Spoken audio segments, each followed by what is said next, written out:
जय श्री कृष्णा। प्रिय दर्शकों, भाई और बहनों, अष्टो चर्चा में आपका स्वागत है। मेरा आपको सादर नमस्कार। आज के वीडियो में जो सिंह लग्न के व्यक्ति हैं अर्थात लियो असेंडेंट है, उनका फरवरी माह कैसा गुजरेगा उस पर एक संक्षिप्त पर चर्चा करेंगे।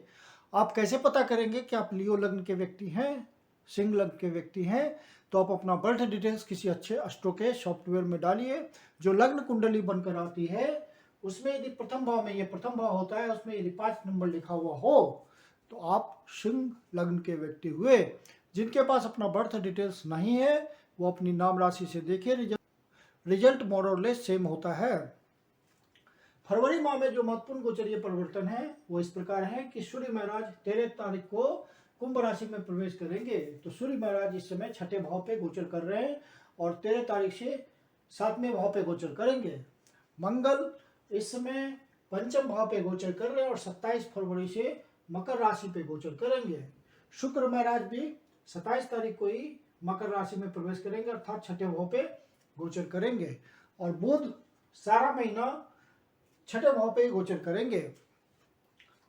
आपके लग्नेश सूर्य हैं और छठे भाव पे गोचर कर रहे हैं, तो स्वास्थ्य संबंधी परेशानी किसी तरह की डेवलप हो सकती है। यदि पुरानी कोई स्वास्थ्य समस्या, बीमारी से आपको छुटकारा मिला होगा तो वो बीमारी फिर से पनप सकती है।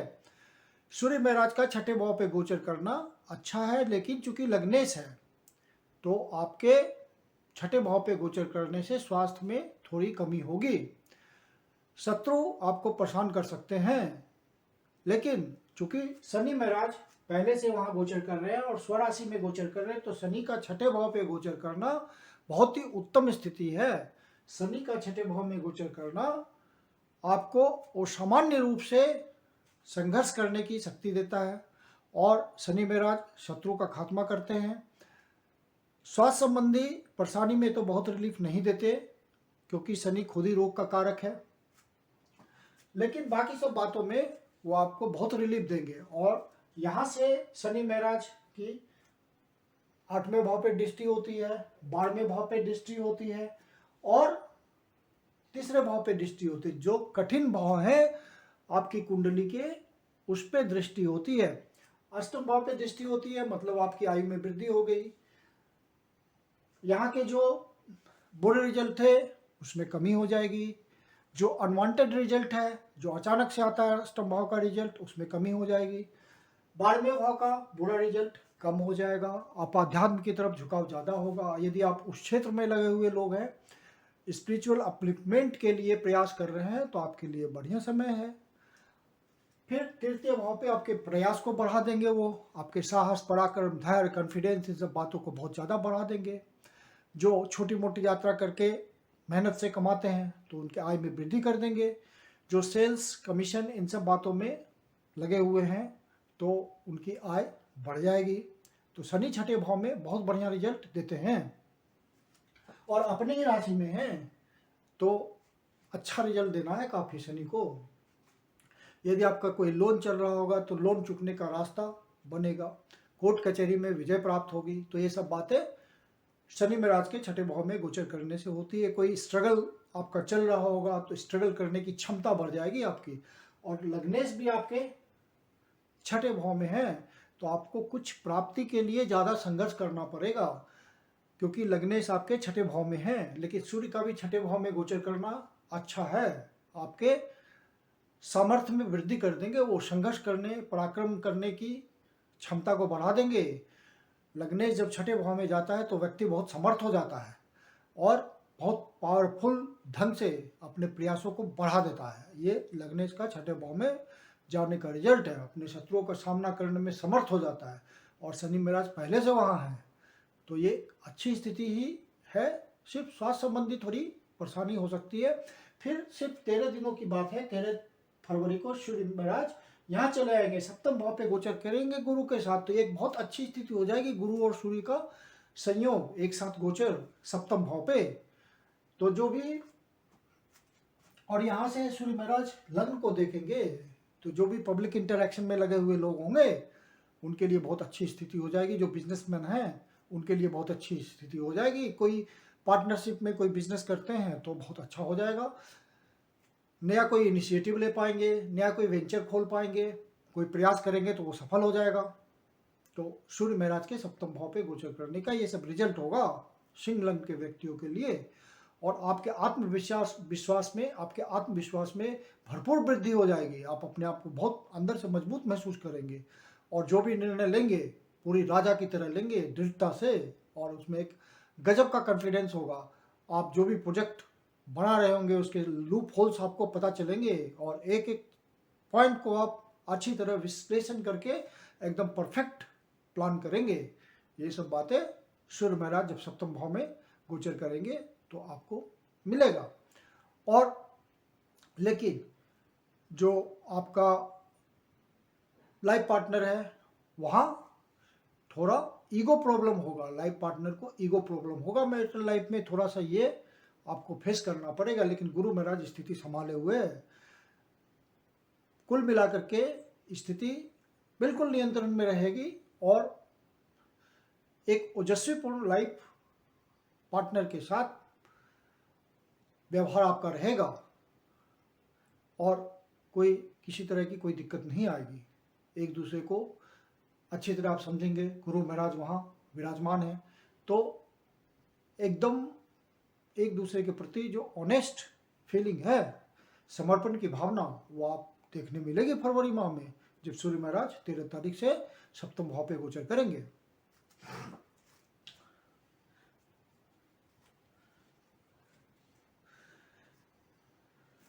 शुक्र महाराज और मंगल महाराज दोनों ही पंचम भाव पे गोचर कर रहे हैं। शुक्र महाराज आपके कर्मेश हैं और तृतीयेश हैं, तो कर्म का और आपके प्रयासों का मिश्रण से बहुत ही अच्छा रिजल्ट आएगा। पंचम भाव क्या है? आपकी बुद्धि है, विवेक है, प्लानिंग है। जो डिसीजन लेंगे बहुत समझदारी से लेंगे और कर्म क्षेत्र में उसका प्रयोग करेंगे और सफलता आपको मिलेगी, क्योंकि यहाँ पे शुक्र और मंगल दोनों एक योग बना रहे पंचम भाव पे। मंगल महाराज आपके भाग्येश हैं और आपके कर्मेश हैं, सुख भाव के स्वामी हैं, तो भाग्य और सुख का साथ मिलेगा पंचम भाव में। ये आपका पूर्ण पुण्याज है पंचम भाव, ये आपका भाग्य है। तो ये आपके पूर्ण पुण्याज है। संतान की तरफ से कोई शुभ समाचार मिलेगा। जो प्रेम प्रसंग में लगे हुए लोग हैं, लव बर्ड्स हैं, उनको बहुत फरवरी माह बहुत अच्छा गुजरेगा, क्योंकि मंगल का उत्साह और शुक्र का प्योर लव, तो इन दोनों का संयोग पंचम भाव में ही बना है। तो आप एक दूसरे के लिए इमोशंस बहुत ज़्यादा होगा, एक दूसरे के लिए फीलिंग बहुत ज़्यादा होगा, उत्साह होगा उस फीलिंग में, और बहुत एक दूसरे के प्रति समर्पण की भावना होगी। तो आप लव बर्ड्स हैं, उस एज ग्रुप के हैं, प्रपोज करने के लिए भी बहुत अच्छा समय है। आप प्रपोज करेंगे समझदारी से तो आपको उस तरफ से बिल्कुल पॉजिटिव रिस्पॉन्स मिलेगा। यहाँ से शुक्र और मंगल आपके इच्छा पूर्ति के भाव को देख रहे हैं, लाभ भाव को देख रहे हैं। कर्म के थ्रू, आपके साहस प्रयास के थ्रू, आपके भाग्य के थ्रू आपको लाभ की प्राप्ति होगी, रेगुलर इनकम की व्यवस्था होगी। और यदि आप किसी कार्य में लगे हुए हैं तो कोई प्रमोशन हो सकता है, किसी तरह का आपको इंक्रीमेंट मिल सकता है, किसी तरह का आपको आपकी एक सब्सटेंशियल इनकम की व्यवस्था हो जाएगी, इच्छा पूर्ति का कोई साधन बन सकता है। तो मंगल महाराज यहाँ से ये सब बातें पंचम भाव से देंगे। केंद्र और त्रिकोण का संबंध बन रहा है। आपका जो शुक्र महाराज है वो केंद्र के स्वामी हैं और त्रिकोण में विराजमान है, तो केंद्र और त्रिकोण का बहुत ही सुखद संयोग है। बहुत अच्छा रिजल्ट आना है पंचम भाव का। संतान प्राप्ति के लिए बहुत बढ़िया समय है ये, तो बहुत बढ़िया समय है।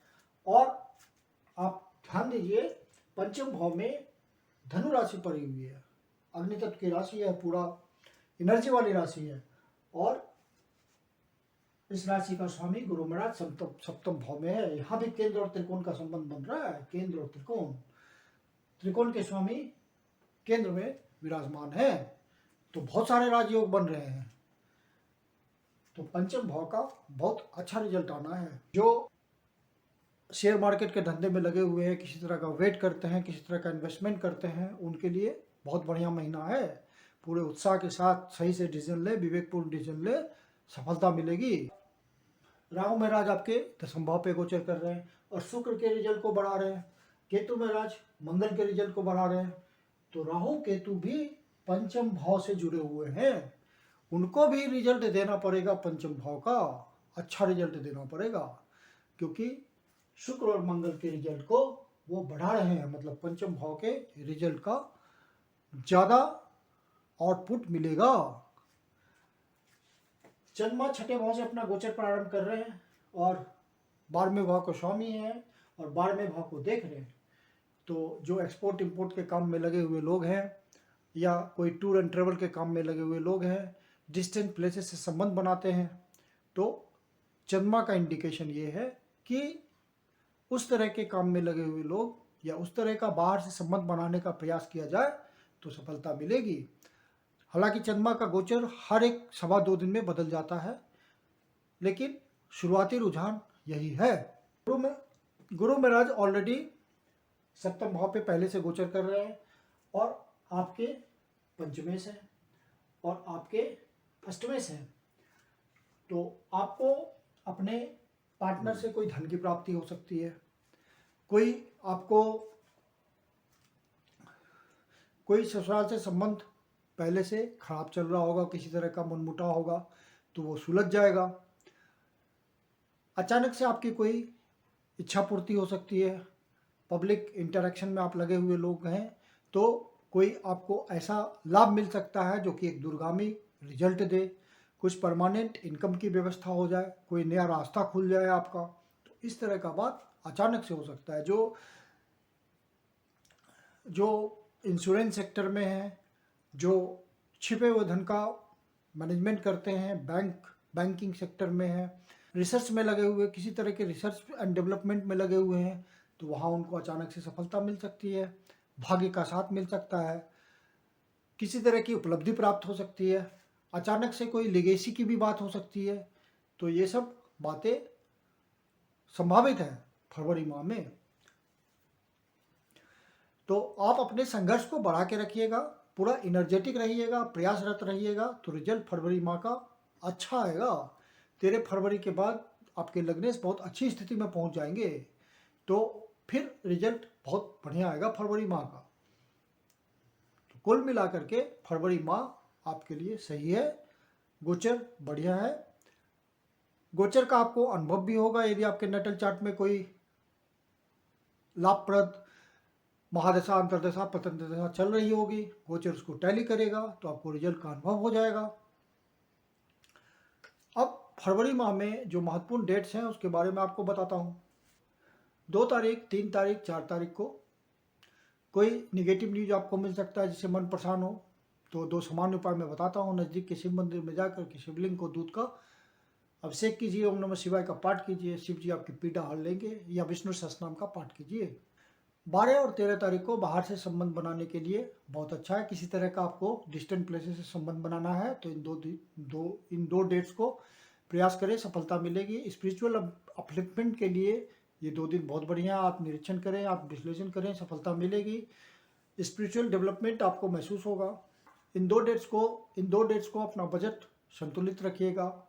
किसी तरह का गलत एक्सपेंडिचर ना हो जिससे आपके बजट पे असर पड़े। 21 और 22 तारीख को कोई नया शुभ कार्य प्रारंभ करने के लिए अच्छे डेट्स नहीं है, तो आप अवॉइड कीजिए इन 2 डेट्स को। कोई शुभ कार्य इन 2 डेट्स को प्रारंभ ना करें तो अच्छा रहेगा। 26 और 27 तारीख को किसी से वाद विवाद में व्यर्थ का ना उलझें, नहीं तो परेशानी बिना मतलब हो सकती है।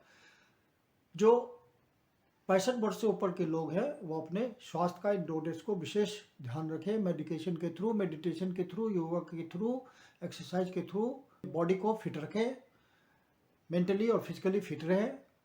धन की दृष्टि से जो महत्वपूर्ण डेट्स हैं वो हैं 1 तारीख, 7 तारीख, 8 तारीख, 14 तारीख, 15 तारीख, 16 तारीख,